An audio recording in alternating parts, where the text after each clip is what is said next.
Welcome to Public Speaking Know-How Crash Course by me, Sarah Yusupov. Today's lesson is lesson number 4. How are you?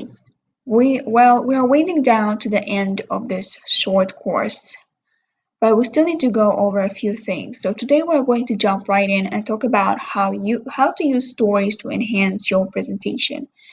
If you have missed my other 3 lessons, they are going to be listed in the description, so you can go back and go through and take notes.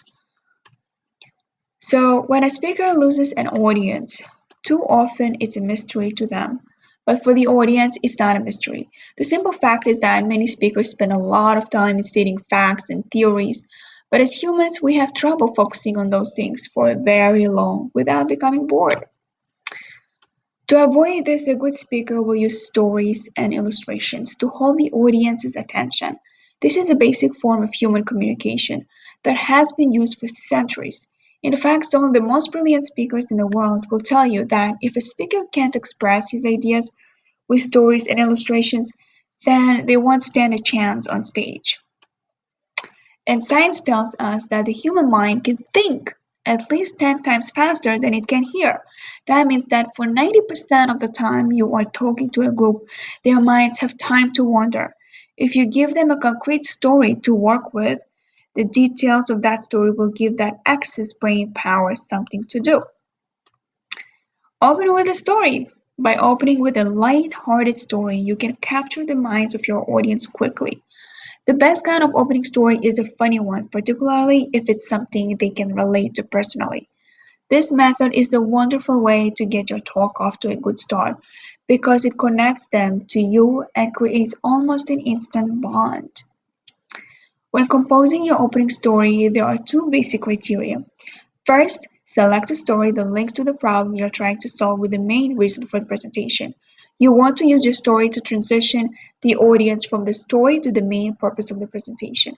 Secondly, use illustrations that enhance your story. Ask yourself, what do you want them to be thinking about as they watch your presentation? The illustrations should reach out to the audience, rescue them from drifting, and gently bring them back to the talk. Remember, you want to keep their minds busy and focused on what you're saying.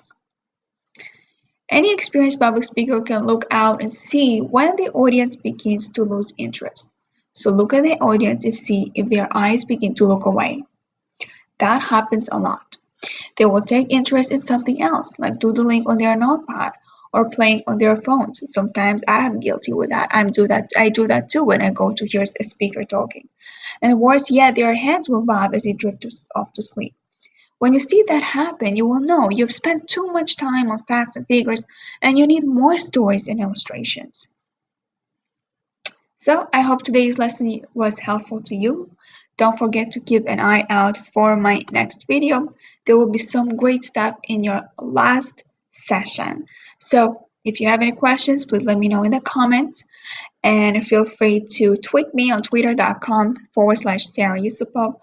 And let me know in the comments what other presentation presentation challenges you're facing. What would you like to learn so I can create another video like this and share with others on social media and also subscribe.